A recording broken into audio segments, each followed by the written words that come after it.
All right, today is day 147. We're going live today. One of our community members, Trevor, asked for some help underwriting a deal. So let's take a look at one of them. This is 312 Lakeside, Panama City, Florida, 32404, 1734 square feet, built 1998. No HOA. Roof was last replaced in 2017. Water heater and HVAC was in 2018. So we should be pretty good. Don't need to. I'll probably zero out any repairs with the roof unless there's some holes that need to get patched. No arrears. So total entry is free is 30,500 plus you gotta have add closing costs.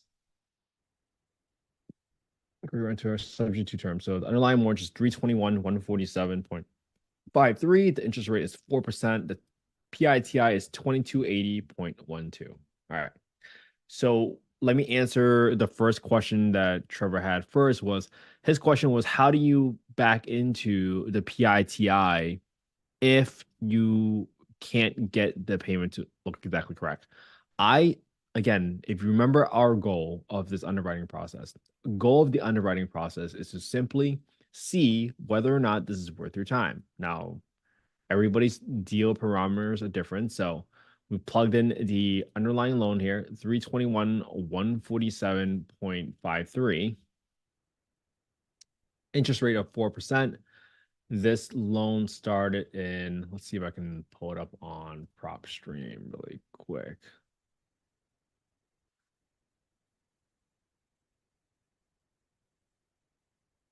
Usually on PropStream, you can find the underlying loan if you look it up. So let's see when this property was updated. Obviously, I'm going to assume that the wholesaler that posted this deal has that information already.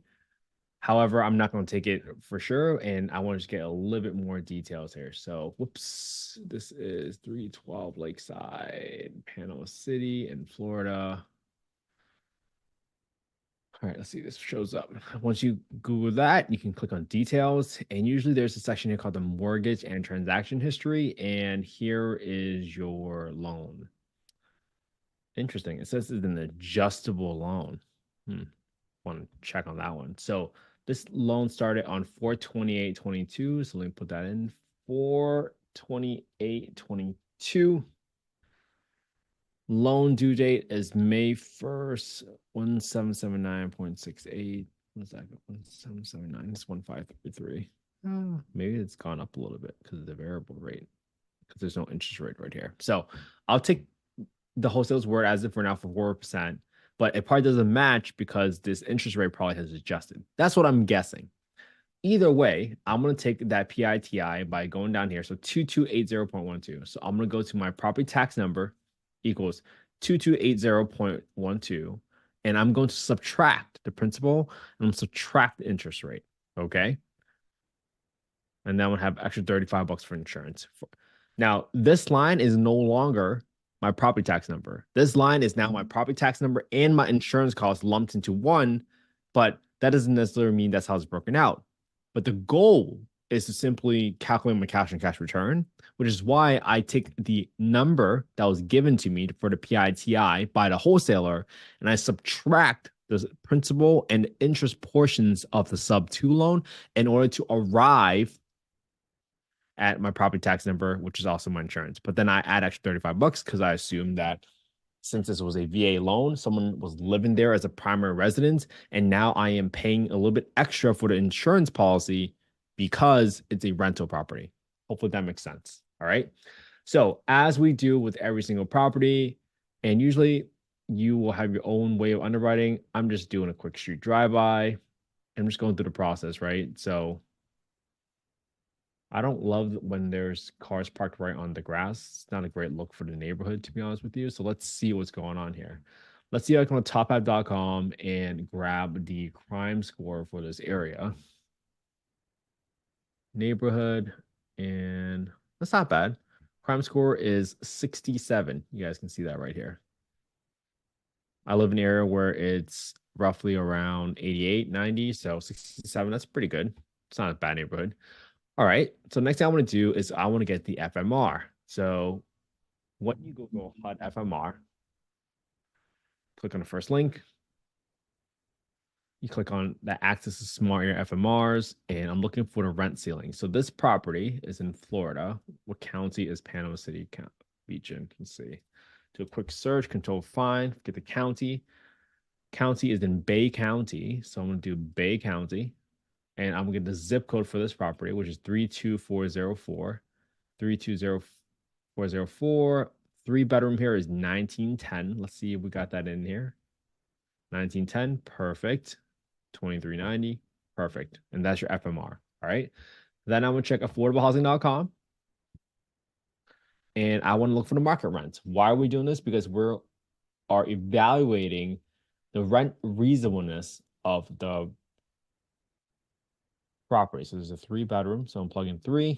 And the number I want you to focus on, for all of us to focus on, is this number right here.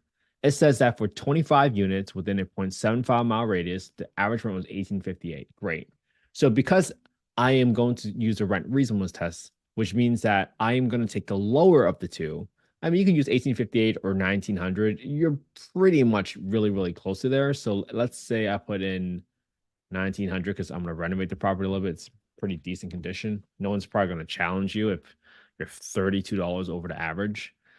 So at $1,900, that's a reasonable rent because that's comparable to what you're seeing for other units within the surrounding area. So I got 10% for maintenance. Is there any HOA on this property? Let's see. Let me read the description. Under contract, seller, electric and backup offers. Maybe it's HOA. HOA? No HOA. All right, cool. 10% for my maintenance. There's 10% for my property management. I got 3% for my vacancy. And this will result in a negative $852 cash flow. Now, I haven't done the rehab yet. So if we want to go there, let's go ahead and go for it. So this property, according to the description from the wholesaler, I don't normally believe them, but hey, we'll give it. I will at least decide to paint the entire place. They said very clean house, no known issues. So I'm just gonna assume that I'm gonna set aside some money to paint the place to refresh it, but that's pretty much it. This was 1734 square feet. So 1734 square feet. I'm not replacing any flooring for this property. Right? What do we see in the photos? Yeah, they have great flooring. Kitchen looks great. Yeah, if you set aside some money to paint a place, that's probably going to be more than enough than what you need. All right. So in that scenario, we don't need to do anything else for the property. We got $500 to keep the landscaping clean. We got $1,500 set aside for the roof, just in case. You never know. You're in Florida. Roofs get damaged all the time whenever there's a storm. But I don't have any other expenses, so I got $9,800 for my rehab on this property. So I'm going to make this cell equals to this total repair cell. So it just kind of translates over. And I got my 10% down entry fee, which I got from right here, total 30,500. That's how I plugged in here, 30,500. I got 2.5% for closing costs, which is just the purchase price multiplied by 2.5%, 9,800. And this is going to result in if the rent is 1910, my cash flow per month is negative 852. My cash and cash return is negative 21%. I was assuming a purchase price of 330,500 with a rehab of 9,800. Okay. All right. So that's it. It's not ideal because I don't want to lose $850 a month. Now, what are your other options? What else can you do to see if you can make this a deal? Let's see. What if I turn this into 4-bedroom? First thing I'm going to do is I'm going to check the market rent.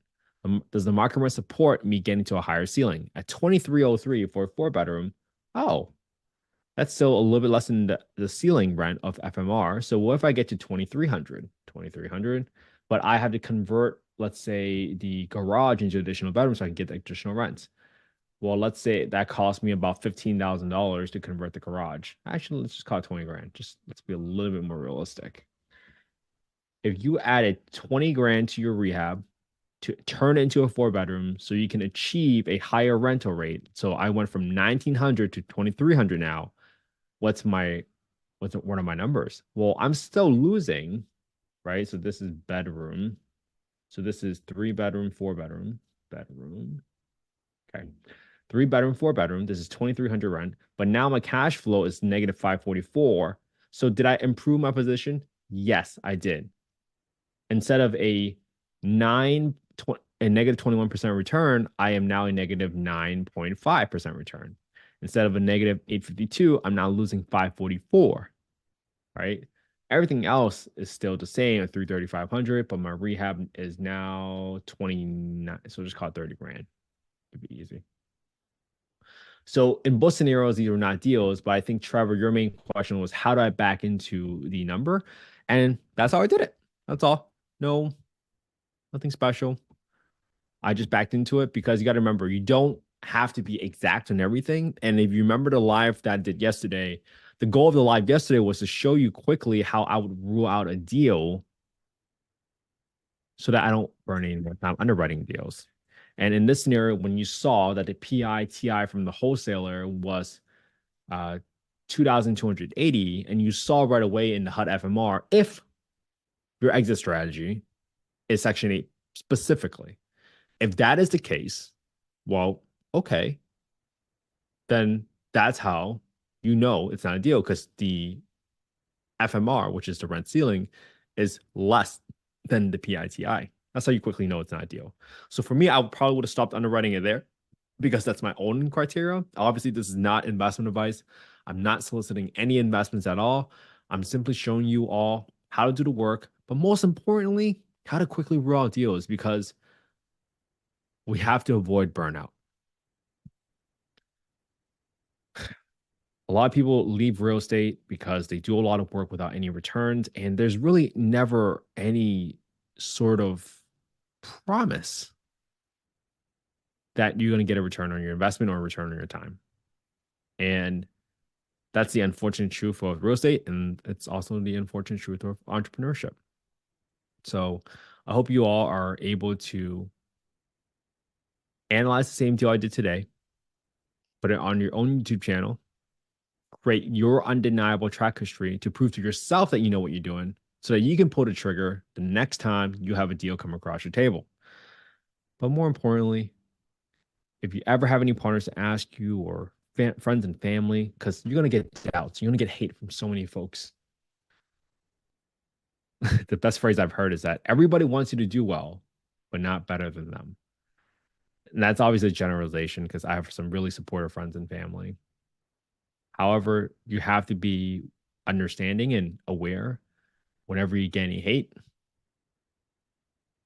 because you have to learn to block it out and you just got to outlast everybody. Today, I heard a stat from one of my mentors, Pace Morby. He says that 90% of podcasts never make it past the third episode. Crazy, right? So that's why I keep telling folks there's really no competition at the top. You're just outlasting everybody. And of those 90% that make it past 3 episodes, another 90% drop off after 20 episodes. So just think about this. If you wanted to start your own podcast today so you can build your credibility, ask questions from people that are already successful in doing the thing that you want to do, you just got to be past episode 21. And you'll be in the top 1% of podcasts in the world. Isn't that wild? I tell people this all the time. I started the affordable housing and real estate investing podcast before I had any affordable housing rentals. I only had Airbnbs at that point in time, but I knew this was my passion. And I knew my goal was to engage other people, bring them onto the podcast, build them up, ask questions on behalf of my audience and our community, and then thank the guests for investing in affordable housing. Because seriously, without people like them, I would have never had the home I grew up in. Without people like you guys listening right now, I would have never had the home I grew up in. And for that, I'm so grateful. I am eternally grateful because you all have your own story to tell and your own journey to walk on. It's going to be a really, really great story to watch all of your journeys come to fruition. It's really amazing when, let me pause there. I'm sure everybody has said the phrase, "Hey, I just really want to help people." Right? I'm sure we've all said that. But I'd love you to go a little bit deeper and say, who do you want to help and how do you want to help them? I chose affordable housing as my way. And you guys can niche down into another subsegment of affordable housing, another subsegment of real estate, whatever makes you feel passionate. But I'll be honest, when I first started my podcast, I was gonna call it How to Quit Your 9 to 5. And it wasn't until I keep catching myself how passionate I was talking about affordable housing that I finally decided, like, okay, that's the path. But had I never taken the first step, I would have never gotten to where I am today. I tell people this all the time. Our podcast had 17 views the first month. I really understand why 90% of people stop after the 3 episodes. It's demoralizing. It's hard, but be grateful that it's hard. Be grateful that you don't get immediate results because that's what's going to give you the keys to success by simply showing up every day, outlasting one another. That's it. You just got to show up. We're in episode 75-ish for our podcast. And I'm so grateful for all of your support. Every single time you guys leave a comment to say, hey, great questions, or hey, why don't you ask this next time? Because honestly, this podcast is for you. And once I had that realization where I stopped having an imposter syndrome and I stopped thinking about, hey, who am I to be starting this podcast on affordable housing? Who do I think I am? And I realized that I'm just doing it on behalf of all of you that are listening. That's why I really, really welcome the feedback. I really, really appreciate anytime you leave a comment or suggestions for improvement because I want to get better every day. This is why I've been working out every single day, getting 1% better. This is why I've been going live every single day for the past 147 days. So I really hope you all can embrace the task of underwriting deals and analyzing deals because I would really hate for anybody to ever lose money in real estate. It's inevitable, but you can definitely prevent and mitigate that risk.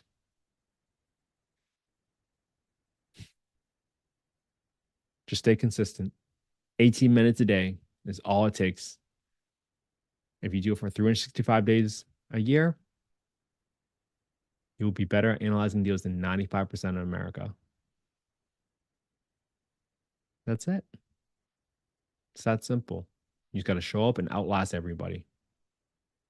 And I know it's going to be lonely. It is going to be lonely. You're going to be in this transition phase where some of your old friends don't get it and you're quote unquote, you don't feel like you're worthy of being in the next group of friends. I've had that feeling. I'll be honest. I've had that feeling more than a few days. But know that if your intention is pure and you're truly trying to help folks, you will be able to create the life that you want and help the people that you want in a way that you want. So thank you so much, everybody. I appreciate you tuning into the live. Trevor, thank you for offering the property for analyzing today. Hopefully that was helpful for you. And hey, have an amazing Saturday, everybody. Hope you spend some quality time with your family and friends today. Enjoy that time. If you have kids, just get on the floor and play with them. Have an amazing day, everybody. And we'll be back here.